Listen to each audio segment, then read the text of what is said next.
네, 이 자리에 오신 여러분들 주님의 이름으로 환영하고 축복합니다. 네, 우리 옆 사람과 앞뒤 사람과 인사하겠습니다. 참 잘 오셨습니다. 환영합니다. 축복합니다. 네, 오늘 저희가 기다리던 리턴 피에스타 날이죠. 우리 한 번 더 인사할까요? 하나님께서 당신을 사랑하십니다. 하나님께서 당신을 정말 사랑하십니다. 아멘. 네, 정말로 하나님께서 우리와 저와 여러분들 정말 너무나 많이 사랑하신다는 거 여러분 잊지 마십시오. 네, 우리 같이 주님을 향한 우리의 사랑도 고백하며 우리 예배로 나아가도록 하겠습니다.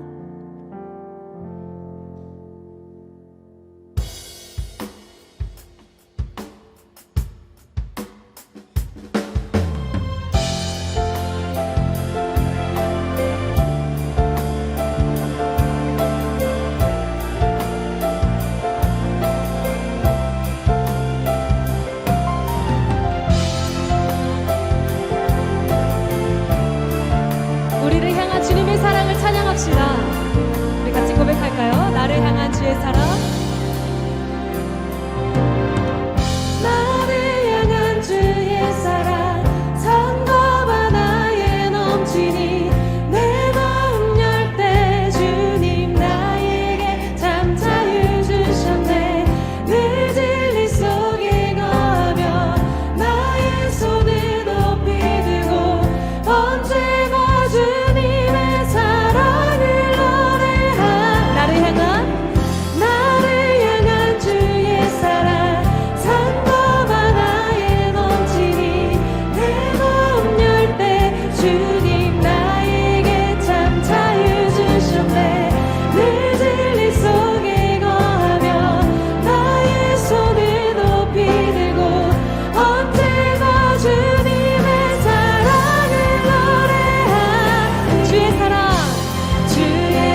내 영혼이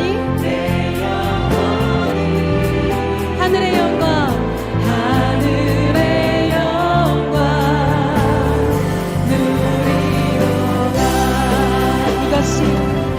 이것이 나의 간증이요 이것이 나의 찬송일세. 나 사는 동안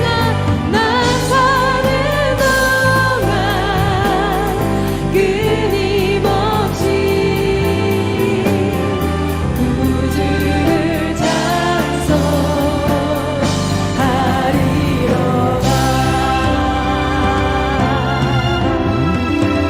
우리 이걸로 찬양합니다. 온전히 주께 맡긴 내 영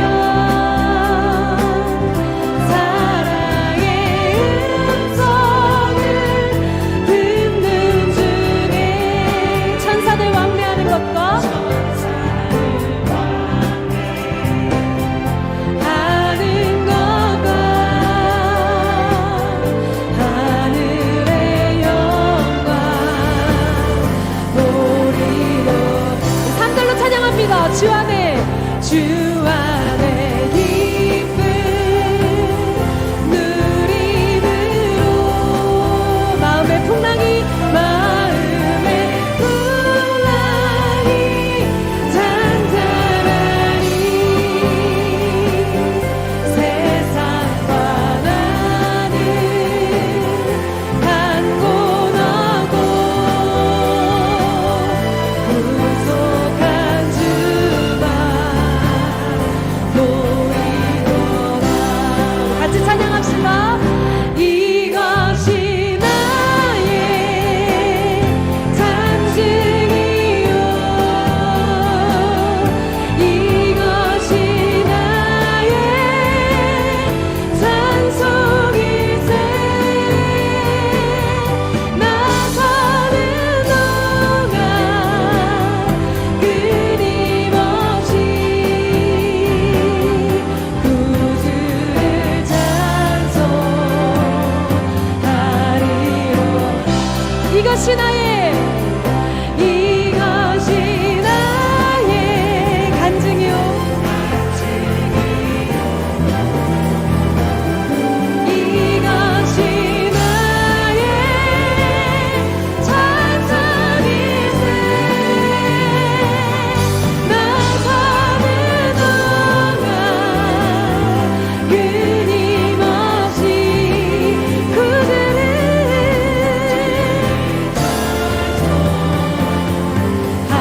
하리로다.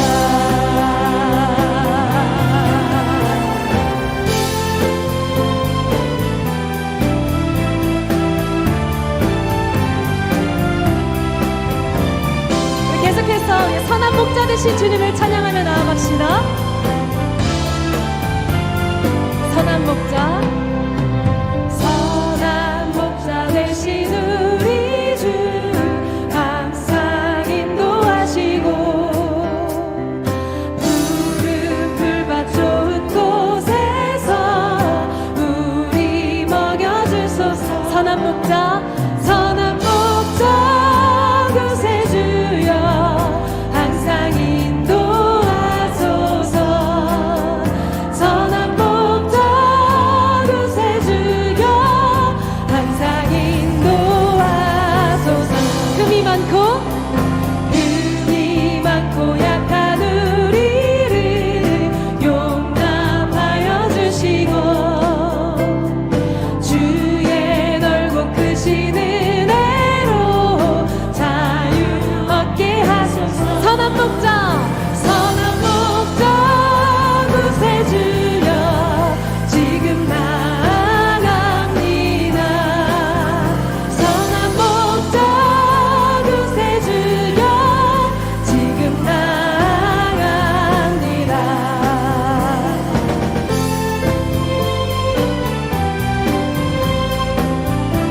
우리의 목소리로 찬양합니다. 일찍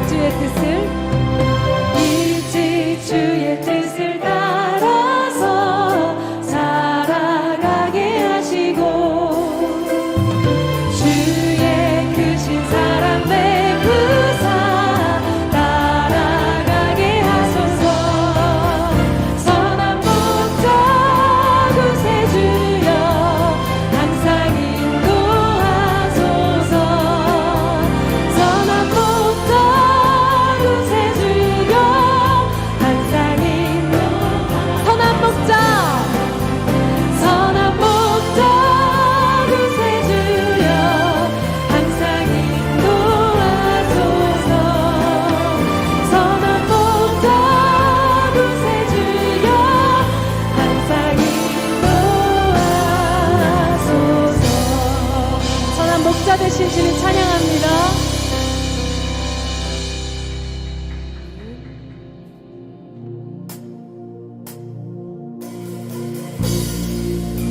괴로운 시절, 괴로운 시절 지나가고 땅 위에 화세할 때 주 믿지 않던 영혼들 큰 소리 외쳐 울어도 주 믿는 성도들에게 큰 사랑의 부상 우리의 죄 사했으니 그 외이지 하나님 크신 사랑을 증명나고 하며 영원히 변치 않는 사랑 성도여 찬양하세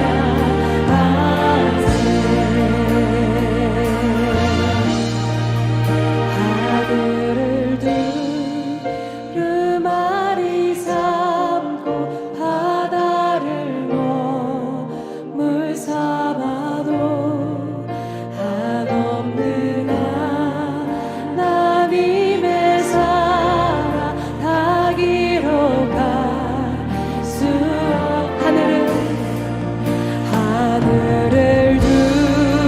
두루마리 삼고 바다를 머물 삼아도 한없는 하나님의 사랑 닿기로 갈 수 하나님의 크신 사랑 하나님의 크신 사랑 그 어찌나 쓸까 저 하늘로 비싸도 채우지 못 하나님 크신 사랑은 하나님 크신 사랑을 증명나고 하며 영원히 변치 않는 사랑 성도여 찬양 하나님 크신 사랑을 하나님 크신 사랑을 증명나고 가며 영원히 변치 않는 사랑 성도여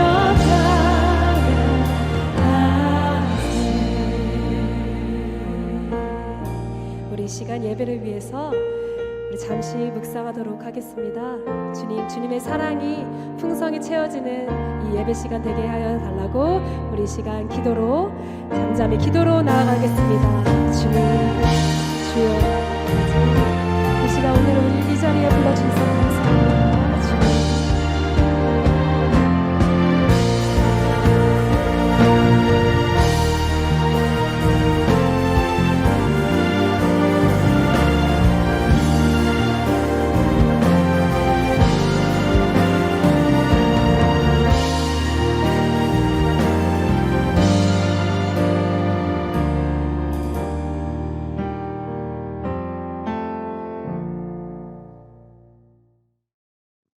우리가 살아가면서 정말로 가능한 쓰지 말아야 할 말이 있습니다. 그렇지만 그러함에도 불구하고 또 살아가다 보면 어쩔 수 없이 종종 쓰게 되는 말이 있어요.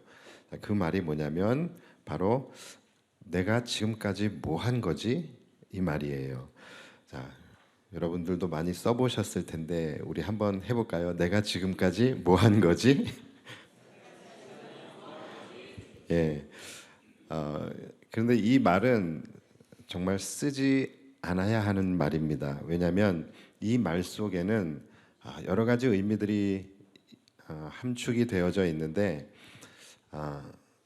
일단은 지난 시간에 후회가 포함되어져 있고요. 그리고 또 내가 한 선택이 잘못되었음을 인정하는 것이죠. 그리고 또 내가 해온 일들, 또 걸어온 길들을 내가 스스로 부정하는 말이기 때문에 그렇습니다. 예를 들어서 열심히 지붕을 고쳤는데 알고 봤더니 남의 지붕을 고쳤어요. 그러면 내가 지금까지 뭐 한 거지? 라고 이야기를 하게 되는 것이죠. 열심히 시험 공부를 했는데 전혀 다른 시험 범위를 공부하고 있었어요.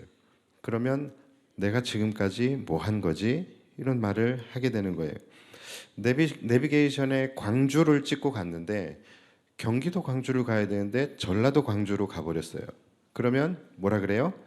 내가 지금까지 뭐 한 거지? 강아지가 닭을 잡겠다고 몇 시간째 닭을 쫓아다녔는데 닭이 지붕으로 올라가 버렸어요. 그럼 뭐라 그럽니까? 멍멍이라고 하는 거죠. 예, 강아지는 내가 지금 뭐 한 거지라고 말하는 강아지는 존재하지 않아요. 자, 그런데 뭐 이런 일들은 가벼운 일들이죠. 그래서 우리가 쉽게 그냥 웃어 넘길 수 있는 해프닝이라고 할 수 있겠죠. 자, 그런데 문제는 뭐냐면 너무나 많은 나의 물질과 또 나의 열정, 그리고 나의 시간, 또 나의 확신, 이러한 것들이 쏟아부어지고 투입이 된 이후에 이 푸념을 하게 될 때가 문제인 거예요. 예를 들어서 부모가 자신만의 어떤 확신을 가지고 자녀를 양육하는데 이것이 맞다, 이것이 옳다라고 생각을 하면서 십수년 동안 자녀를 양육하고 훈육했는데 결과적으로는 그것이 자녀를 망치는 결과로 나아갔을 때, 그때 우리는 내가 지금까지 뭐 한 거지라는 푸념을 하게 됩니다. 나는 마음을 다해 사랑했는데 그것이 그 사랑이 배신으로 돌아오게 될 때, 또는 나는 이 사람을 믿고 내가 이 사람에게 내 인생을 걸었는데 나중에 내가 그에게 이용당했음을 알게 될 때, 그때에 우리는 내가 지금까지 뭐 한 거지라는 푸념을 하게 됩니다.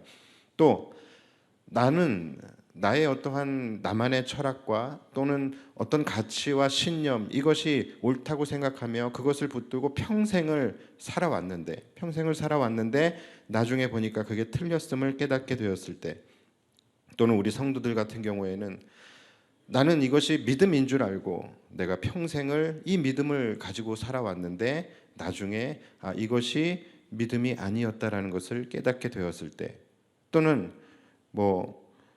여기에 투자하면 정말 인생의 역전이 일어날 것 같아서 지금까지 내가 살아오면서 모아왔던 나의 모든 인생을 다 갈아서 거기다가 넣었는데 그것이 휴지 조각이 되었을 때, 우리는 깊은 한숨과 함께 내가 지금까지 뭘 한 거지, 내가 지금까지 뭐 때문에 무엇을 하며 살아온 거지 라는 그런 탄식을 하게 됩니다. 이러한 경우는 그냥 단순한 해프닝이 아니라 굉장히 큰 데미지를 입게 되지요. 왜냐하면 이것은 자신이 오랜 시간 동안 쌓아왔던 것들이 부정되기 때문에 그렇습니다. 열심히 살아왔던 자신의 삶이 부정이 되고, 또 자신이 그동안에 붙들고 살아왔던 믿음과 확신이 부정이 되고, 또는 자신의 철학과 자신의 신념, 또는 자신의 인생 자체가 부정되어 버리기 때문에 그렇습니다. 이것은 굉장히 위험합니다. 그래서 때로는 내가 지금까지 뭘 한 거지, 여기서 그치는 것이 아니라 나는 살 가치가 없겠구나, 나는 이 세상에 필요하지 않은 존재구나 라는 고백으로 나아가기까지 합니다. 그래서 여러분, 우리가 살아가면서 이런 고백은 하지 않게 되는 것이 가장 베스트예요. 그러나 우리가 또 이 땅을 살아가다 보면 인생이란 또 이런 일도 있고 저런 일도 있고 또 이런 고백을 할 수밖에 없는 그런 상황을 만날 수밖에 없게 되죠. 그래서 우리는 가급적 빨리 이것이 진행되어지지 않은 그런 상황에서 고백할 수 있게 되는 것, 그것이 그래도 그나마 인생의 데미지를 줄일 수 있는 최선의 방법이 아닐까 생각을 해봅니다. 왜냐하면 계속 끌면 끌수록 우리에게는 큰 데미지를 입게 되는 거예요. 죽을 때까지. 그래서 정말로 죽기 전에 가서야 내가 지금까지 뭐 하며 살아온 거지, 이런 푸념을 하게 된다면 그것은 너무나도 슬픈 일이기 때문에 그렇습니다. 분명히 그분도 열심히 살아왔을 거예요. 열심히 성실하게 살아왔을 거예요. 나름은 자신의 어떤 철학과 신념을 가지고 또 한평생을 열심히 그리고 치열하게 그렇게 살아오셨을 텐데 인생의 마지막에 가서 자기가 살아온 그 한평생 열심히 살아온 그 인생을 스스로 부정해야만 할 수밖에 없는 그런 상황이 된다면 너무나도 그것은 슬픈 일입니다.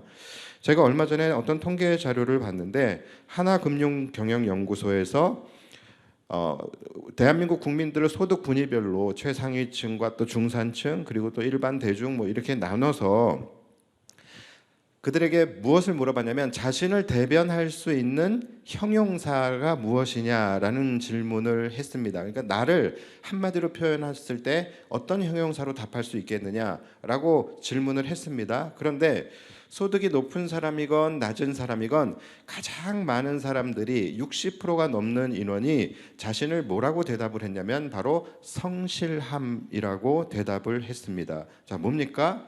그러니까 60%가 넘는 사람들이 자신을 표현하는 형용사가 성실함이라고 하는 거예요. 그러니까 부자건 가난하건 중산층이건 뭐 일반 서민이건 모두가 다 자신의 삶을 그만큼 치열하게 그리고 성실하게 그리고 열심히 그렇게 살아가고 있다라는 거예요. 그런데 인생의 마지막 순간에 그것이 부정되게 된다면 얼마나 슬프고 또 비통한 일이겠습니까? 그런데 여러분 실제로 많은 사람들이 삶의 마지막 순간에 자신의 삶을 정리하는 그 시점에서 대부분이 많은 후회를 하게 되는데 공통적인 후회를 하게 된다라고 합니다. 왜 내가 지금에서야 깨닫게 되었을까? 왜 나는 지금까지 더 중요하고 소중한 것들을 놓치며 살았을까? 이것을 하루라도 빨리 하루라도 먼저 깨달았으면 좋았을 텐데 라는 그런 후회들을 하게 된다고 합니다. 참 안타깝죠. 자, 그렇다면 왜 이런 안타까운 일들이 생기게 되는 것일까요? 자, 그 이유는 우리가 삶을 살아갈 때에 우리가 인생을 살아갈 때에 그 인생의 본질이 무엇인지 그것을 우리가 분명하게 파악하지 못하고 헛된 확신 속에 살아가기 때문입니다. 그러니까 이것을 쉽게 여러분들에게 아주 그냥 직설적으로 이야기한다면 엉뚱한 것을 붙잡고 살아갔기 때문이라는 거예요. 자, 여러분 제가 한번 여러분들에게 질문 한번 해보겠습니다. 여러분 돈이 있으면 행복합니까? 예. 여러분들은 어떠세요? 지금 한 분 나왔습니다. 여러분 돈이 있으면 행복합니까? 그렇죠. 대답 안 하신 분들도 이미 예진역의 마음속으로 대답하셨을 거예요. 그렇죠?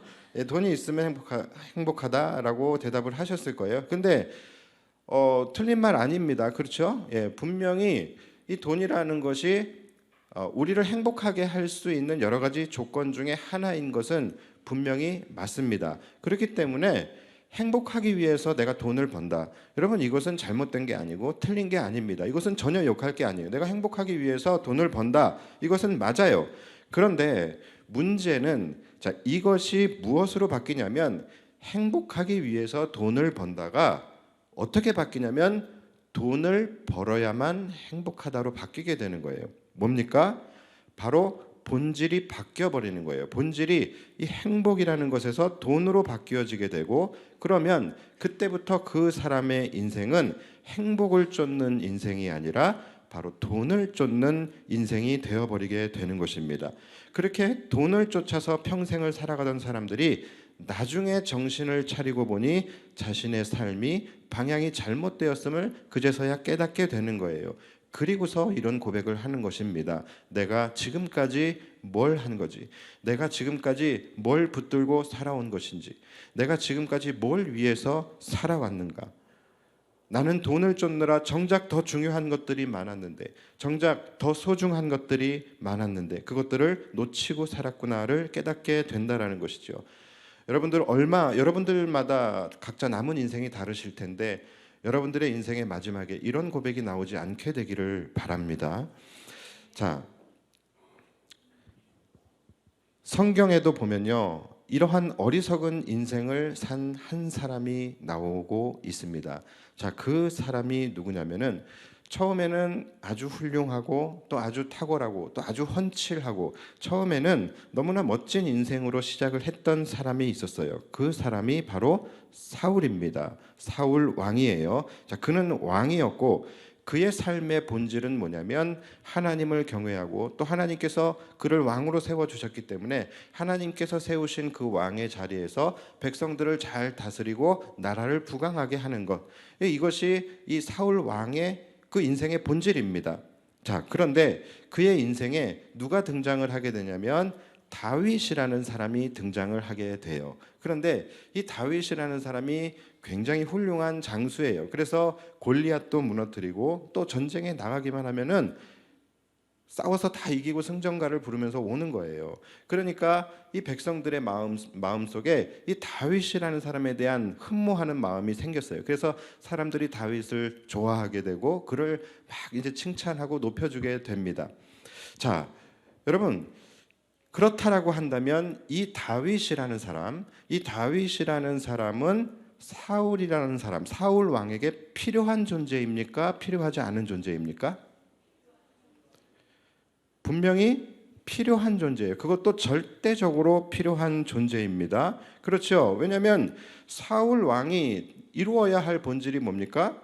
바로 왕으로서의 강력한 나라를 이루어가는 거예요. 나라를 튼튼하게 하고 백성들을 평안케 하고 이스라엘이라는 나라를 하나님 안에서 잘 다스리는 것, 이것이 본인이 진정한 왕으로서의 자리매김을 하는 것이고 본인이 진정한 왕으로서 사람들에게 인정을 받는 것이고 이스라엘 안에서 자신의 왕권을 공고히 할 수 있는 유일한 길이 그것입니다. 자, 그러기 위해서는 반드시 이 사울 왕은 다윗이라는 이 장수, 다윗이라는 존재가 필요한 거지요.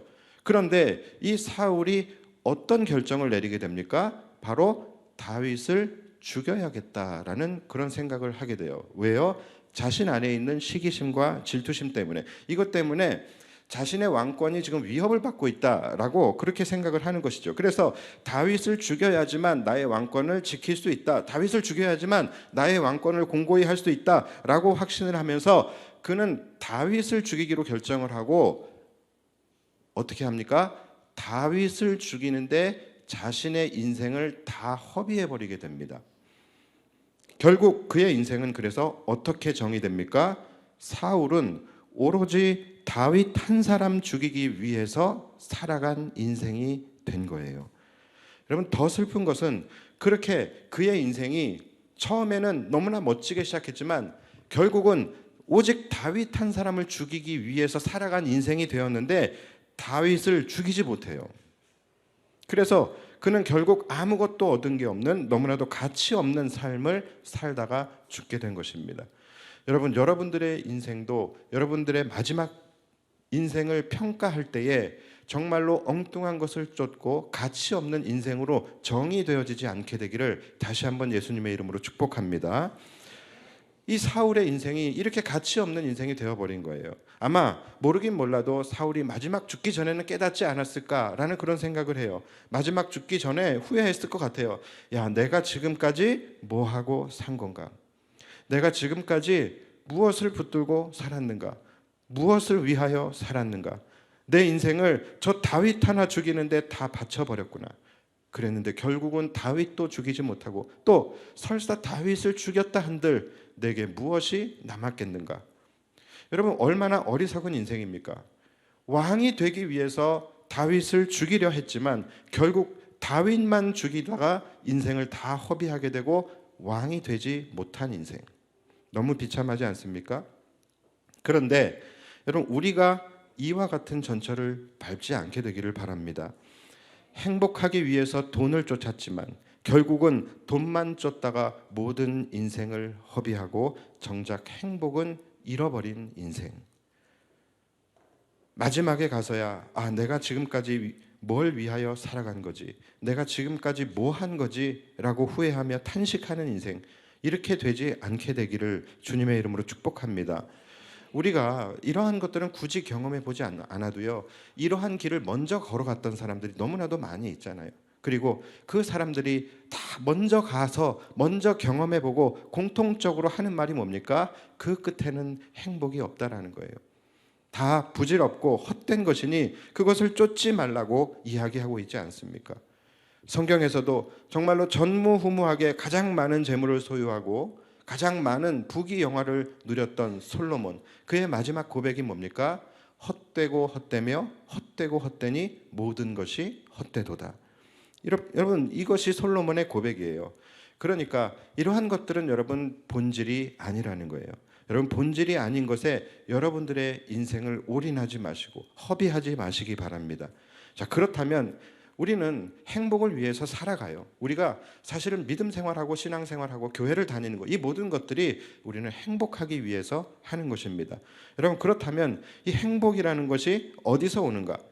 자, 행복이라는 것을 우리가 찾아야 되는데 행복을 찾기 위해서는 바로 우리 자신부터 알아야 합니다. 왜냐하면 이 행복을 느끼는 주체가 바로 나이기 때문에 우리는 나 자신의 본질이 무엇인지 우리는 이것부터 아는 것이 중요한 문제예요. 자, 여러분 인간은 육신과 영혼으로 구분되어져 있습니다. 인간은 육신과 영혼으로 구성되어져 있어요. 그래서 이것을 영과 육이라고 이야기합니다. 자, 그렇다면 여러분에게 한번 여쭤볼게요. 여러분들이 인간이니까. 자, 그렇죠? 자, 여러분 인간의 본질은 영혼과 육신 중에서 무엇입니까? 뭘까요? 잘 모르시겠어요? 여러분 인간이잖아요.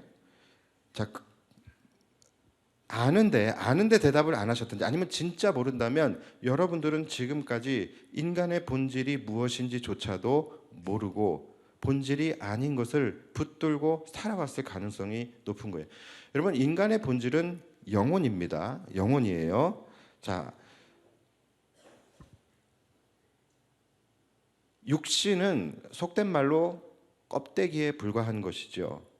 여러분이 사랑하면서 관계하고 살아가는 사람들이 있죠. 여러분들의 사랑하는 가족들이 있고 친구들이 있고 친지들이 있습니다. 자, 여러분들은 그들의 육신과 관계하고 있습니까? 그들의 영혼과 관계하고 있습니까? 무엇과 관계하고 있어요?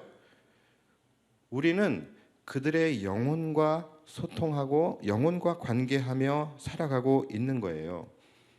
이해가 잘 안 가시나 본데 한번 자, 저와 아주 똑같은 100% 똑같은 사람이 존재한다고 생각을 해보세요. 자, 그 사람은 저와 이 육신이 겉모습이 똑같을 뿐이지 저는 아닌 거예요. 그렇죠? 여러분이 그 사람과 몇 마디만 나눠봐도 제가 아니라는 것을 알 수 있을 거예요. 그렇죠? 왜요? 육신은 같을지 모르지만 영혼이 다르기 때문에 그래요. 그래서 우리는 영혼이 다르면 그 사람이라고 인정하지 않는 것입니다. 반대로 어떤 사람이 성형수술을 했는데 완전히 싹 갈았어요. 싹 바꿨어요. 그래서 다른 사람이 돼서 왔어요. 그래서 처음에 누구세요? 그랬더니 나 누구야. 근데 육신이 완전히 달라요. 그러나 몇 마디 이야기를 해보면은 그 사람이구나라는 것을 알 수 있어요. 그러니까 육신이 달라도 그 사람의 영혼과 소통이 되면은 우리는 그 사람으로 보고 그 사람이라고 인정을 하게 됩니다. 그러니까 여러분 우리가 교통하고 소통하고 관계하는 것은 그 사람의 육신이 아니라 그 사람의 영혼과 소통을 하게 되는 거예요. 그래서 인간의 본질은 육신이 아니라 영혼인 것입니다. 블랙미러라는 그 시리즈물이 있어요. 그 안에 이런 내용이 있습니다. 어떤 한 여인이 정말로 사랑하는 남자친구를 잃어버리게 돼요. 그래서 이 남자친구가 죽었는데 그래서 날마다 매일같이 이 남자친구를 그리워하고 아파하고 슬퍼하면서 그러한 이 나날을 보내게 돼요. 그러니까 너무 그렇게 힘들어하다 보니까 이 사람이 어떤 업체에 의뢰를 해서 자신의 그 남자친구와 아주 그 똑같은 육신을 복원을 이제 하게 됩니다. 그래서 이 그 죽은 남자친구의 뭐 사진이라든가 SNS라든가 또 아니면 그 사람의 이 육성 이 담겨 있는 그런 파일들 이 모든 것들을 막 다 수집해서 이제 주면은 이제 거기서 그것을 다 가지고서 이제 그 조합을 해가지고서 이 사람과 똑같은 육신의 그 복제를 하는 것이죠. 그래서 이 사람이 그 남자친구를 택배로 받아요. 택배로 받아서 이렇게 딱 봤는데 영락없이 남자친구예요. 똑같아요. 똑같이 생기고 모든 것이 그냥 만져봐도 똑같고 다 똑같고 말투도 똑같고 억양도 똑같고 목소리도 똑같고 그가 쓰는 어휘들까지 그냥 영락없이 죽은 남자친구인 거예요. 그래서 이 여자가 너무나도 기뻐하면서 그 사람과 함께 다시금 사랑을 이어가게 됩니다. 여러분, 그런데 이게 얼마나 갔을까요? 얼마 가지 못하고 단 며칠 만에 이 사람은 내 남자친구가 아니다라는 것을 깨닫게 돼요. 그리고 그를 버려버리게 되는 그러한 이제 내용이 나옵니다. 자, 여러분, 우리는 오로지 육신에 모든 관심이 집중되어져 있어요. 그런데 여러분, 육신은 인간의 본질이 아닙니다. 우리 모두는 영혼으로 소통하고 영혼으로 관계를 맺는 거예요. 그래서 육신이 죽으면 이제 그 죽은 육신은 더 이상 그 사람이 아닌 거예요. 왜요? 영혼이 그 육신을 떠났기 때문에 그런 것입니다. 그런데 희한하게도 많은 사람들은 이 영혼이라는 것에는 별로 관심이 없고 오로지 육신에만 집착하는 그러한 삶을 살아가고 있어요. 뭡니까? 본질이 아닌 것을 쫓으며 살아가고 있다라는 거예요. 영혼이 더 중요하고 영혼이 더 귀하고 소중한 것인데 영혼 귀한 것을 사람들은 몰라요.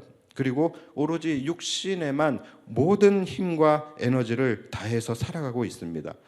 그것이 알고 싶다라는 그러한 그 프로그램들을 보면요, 어떤 강력 사건이 일어났을 때 이 죽은 시신을 찾는 데에 엄청난 인력과 막대한 자금과 하여간 엄청난 그 에너지를 들여서 시신을 찾는 데 애를 씁니다.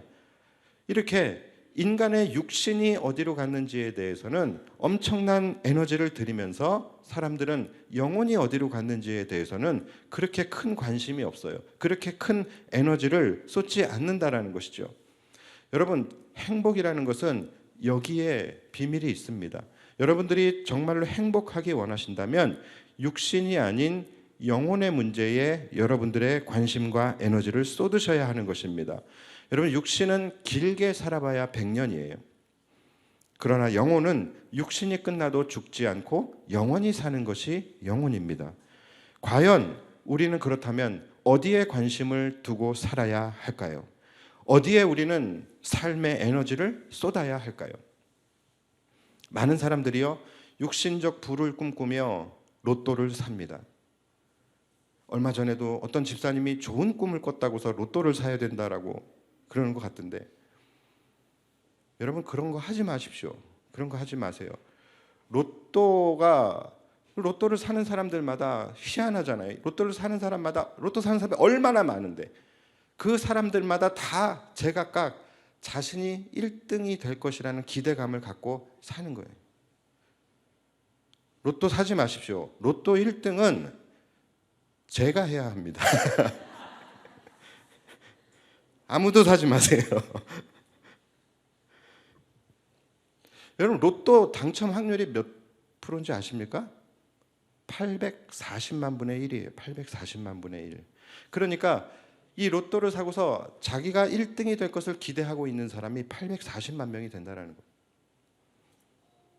많은 분들이 이렇게 840만 분의 1의 확률에는 그렇게 배팅을 하고 투자를 하면서 천국과 지옥, 이 50%의 확률에는 사람들이 투자하지 않아요. 관심을 갖지 않아요. 다 양보해서, 여러분, 천국과 지옥, 이 천국과 지옥이 있을 확률이 0.1%밖에 되지 않는다고 쳐봐요. 여러분, 그런다 할지라도 840만 분의 1의 로또 확률보다는 믿어볼 만한 것 아니겠습니까? 그렇게라도 여러분들의 믿음을 시작해 보시라는 거예요.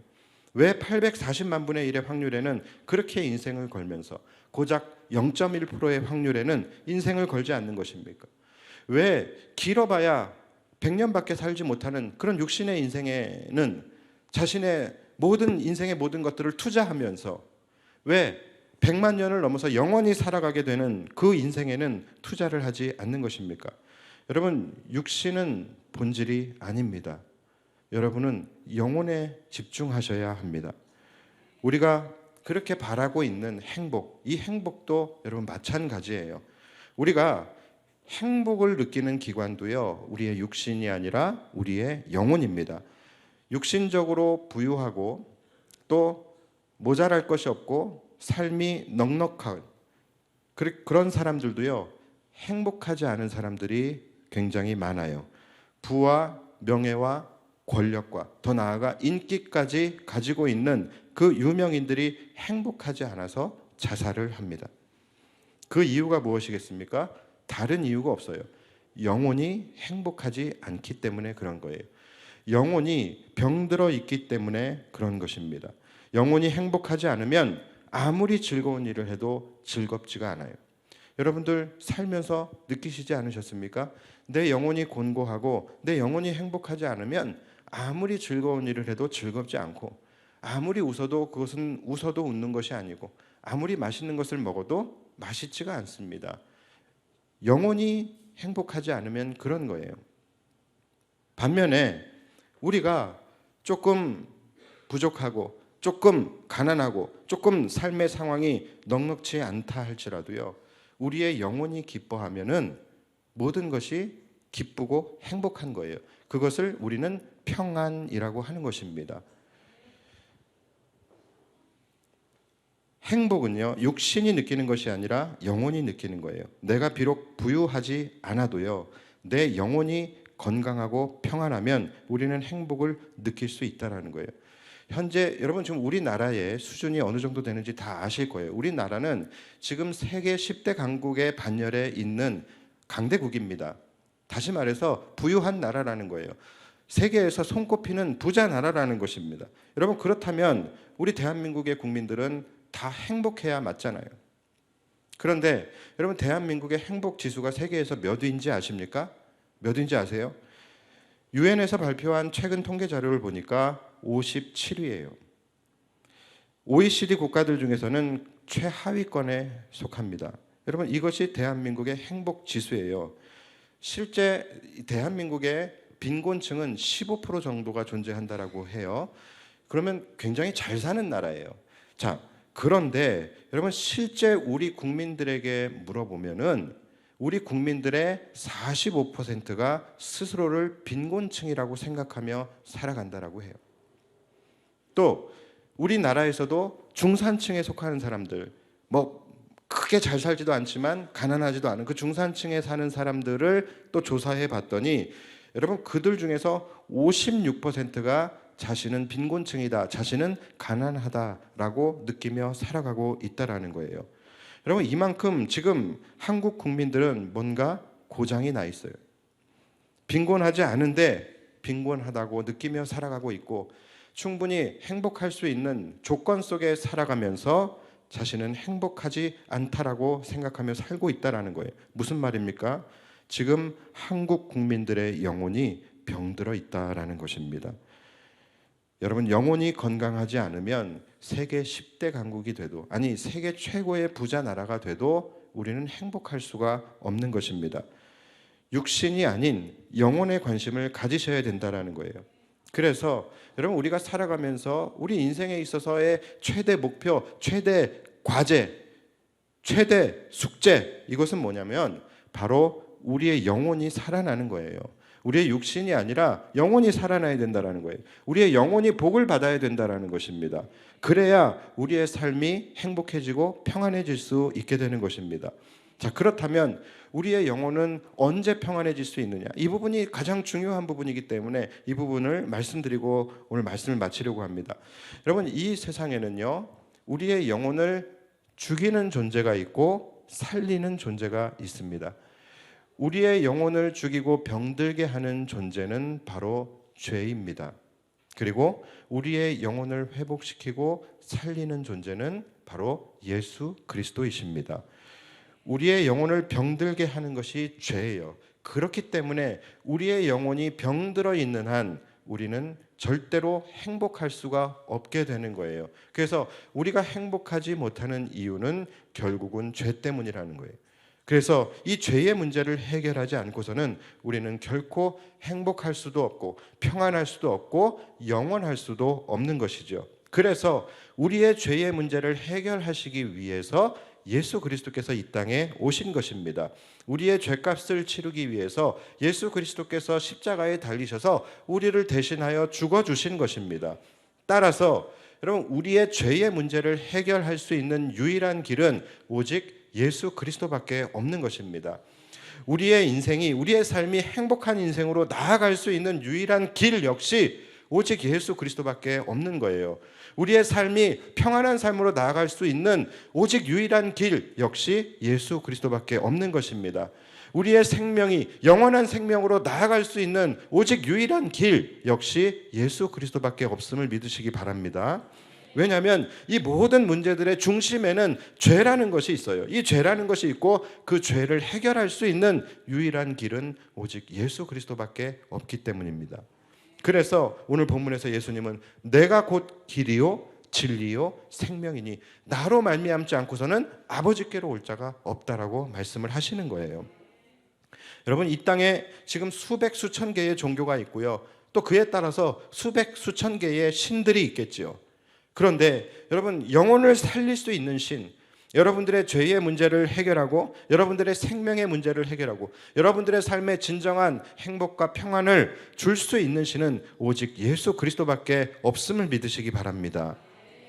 그런 의미에서 볼 때 정말로 이 땅에 수백 수천 개의 종교들이 있는데 그 중에서 오직 하나밖에 없는 진리의 종교인 이 기독교를 내가 선택하게 되고 내가 오늘 이렇게 찾아오게 되고 오직 한 분뿐이신 예수 그리스도를 내가 만나게 되고 믿게 되었다라는 것, 여러분, 이것은 정말로 기적 중의 기적이고 은혜 중의 은혜인 것입니다. 아까 여러분 영상 보셨지만 여러분들이 여기에 오신 것은 기적이라는 거예요. 이것은 기적 중의 기적이고 은혜 중의 은혜인 거예요. 오늘 새로 처음 나오신 분들뿐만이 아니에요. 우리 지금 믿고 있는 기존 성도님들 마찬가지예요. 여러분들이 지금 예수를 믿고 있다라는 것, 여러분, 이것은 기적입니다. 혹시 여러분 가운데 오늘 처음 나오신 분들이 계시다면 여러분들이 어떤 배경에서 오늘 여기에 오시게 된지 잘 몰라요. 끌려 나오신 분들도 있을 것이고 하도 닥달하고 하도 부탁하고 쪼르고 막 협박해서 그 등살에 못 이겨서 여러분들이 오시게 된 분도 있으실지 모르는데, 그렇다 할지라도 여러분 여기에 여러분들이 오시게 되었다라는 것은 가장 큰 기적이고 가장 큰 은혜인 것입니다. 바로 오늘 이 시간부터 여러분들의 인생에 기적이 이미 시작이 된 거예요. 중요한 것은 내 안에 예수 그리스도를 모시어 드리냐, 여러분, 이것이 가장 큰 문제입니다. 여러분, 그동안 누구보다 열심히 사셨다라는 것 그 누구도 부인하지 않습니다. 여러분 열심히 사셨을 거예요. 그러나 그만큼 우리가 살아봤잖아요. 최선을 다해서 열심히 치열하게 그렇게 살아봤고 또 살아보면서 우리가 느끼고 깨닫는 것들이 있지 않으셨습니까? 내가 나름 나의 어떤 확신을 가지고 나의 철학과 신념을 가지고 내가 열심히 살아왔는데, 내가 열심히 지금까지 무언가를 붙들고 지금까지 쫓아왔는데 이상하게 내 안에는 왠지 모를 공허함과 채워지지 않는 그런 만족감과 허무함, 이러한 것들이 왜 내 인생을 힘들게 하고 있지? 라는 그런 질문을 내 삶 속에 던지면서 살아가고 있지 않으십니까? 급기야 내가 지금까지 뭐 한 거지? 내가 지금까지 무엇을 붙들고 살아온 거지? 내가 지금까지 무엇을 위하여 살아왔는지, 이런 생각들과 함께 여러분들의 삶에 질문을 던져보고 계시는 분은 없으십니까? 그렇다면 여러분 한 번쯤은 예수님께 내 인생을 걸어보시는 것도 괜찮지 않으시겠습니까? 우리 기존 성도들도 마찬가지예요. 그동안 그리스도인으로 살아간다고 하지만 예수님과 세상 사이에서 줄다리기 하면서 그 사이에서 저울질하면서 계속해서 왔다 갔다 그렇게 하셨다면 여러분 인생에서 한 번쯤은 예수님에게 내 인생을 올인해 보는 것도 괜찮지 않으시겠습니까? 한번 해보시고 내가 정말로 행복해지는지 아닌지 한 번쯤은 경험해보고 실험해 보실 수 있지 않겠습니까? 제가 오늘 여러분들을 만나기 위해서 주중에 미용실에 가서 머리도 깎고 염색도 하고 다 했어요. 다 했는데 하면서 저 머리를 해주시는 그 디자이너 선생님과 뭐 이런저런 이야기하지 않겠습니까? 그런데 이 선생님이 이러더라고요. 그동안에 자신이 좀 아팠대요. 아파서 이제 건강 검진도 받고 또 한의원에를 갔는데 이 한의원에서 자신의 어떤 체질을 이렇게 뭐 이렇게 검사를 하더니 이러더랍니다. 이상하게도 사람들이 건강하기 위해서 뭔가를 자꾸 먹는데요. 뭔가를 자꾸 채우려고 한대요. 그래서 비타민도 먹고 비타민 A, B, C, D 먹고 뭐 무기질도 먹고 칼슘도 먹고 또 뭐 철분도 먹고 막 이런 거를 계속 자꾸 뭘 먹어서 채우려고 한대요. 그런데 그분의 이야기로는 사람이 건강해지기 위해서는요, 몸속에 뭘 자꾸 계속 넣는 게 아니라 오히려 반대로 빼야 한다라는 거예요. 덜어내야 한다라는 거예요. 버려야 한다라는 거예요. 이미 우리 안에 필요한 영양소들은 지금 현대인들은 차고 넘친대요. 그래서 오히려 빼야 된다라는 거예요. 그리고 하나만 있으면 된대요. 그게 비타민 D래요. 근데 실제로 보면은 그런 분들이 많아요. 이렇게 건강을 되게 소중하게 생각하고 건강에 되게 예민하신 분들은 자기 건강 챙긴다고 약을 하루에 막 이만큼씩 먹어요. 그런 거 보면은 저렇게 많은 저 약만으로도 살찌는 거 아니야? 이런 생각이 들 만큼 약을 막 이렇게 먹는데 그런 걸 먹으면서 보면서 부럽다라는 생각이 단 한 번도 든 적이 없어요. 저렇게 먹는다고 해서 건강해질까? 라는 그런 의문이 들게 되는 거예요. 근데 이분이 그러는 거예요. 오히려 먹는 것보다 중요한 것이 더 빼고 더 덜어내고 더 비워야 된다라는 것이죠. 근데 제가 들으면서 참 일리 있다라고 생각이 됐어요. 여러분, 행복도 마찬가지입니다. 우리가 행복하기 위해서 자꾸 뭘 쌓으려고 하고 자꾸 뭘 가지려고 하고 자꾸 뭘 더 벌어서 채우려고 한다라는 것이죠. 그런데 여러분, 실제로는 아닐 수도 있습니다. 오히려 우리의 육신적 욕심들을요, 더 빼고 내려놓고 덜어내고 비워낼 때, 그리고 그곳에 오직 한 가지, 바로 예수 그리스도로 채워낼 때, 그때에 우리는 진정한 행복과 평안을 누릴 수 있게 되는 것입니다. 여러분, 이거 꼭 기억하셔야 됩니다. 많은 것을 우리가 갖게 된다고, 소유한다고, 그런다고 우리가 행복해지는 것이 아니에요. 오직 예수님만이 내 인생의 대안이 되신다는 것. 여러분, 이것을 꼭 기억하시고 여러분들의 인생의 정말로 마지막 순간에 적어도 이런 말은 하지 말아야 되지 않겠습니까? 내가 지금까지 뭐 한 거지? 내가 지금까지 무엇 때문에 살아왔지? 무엇을 위하여 살아왔지?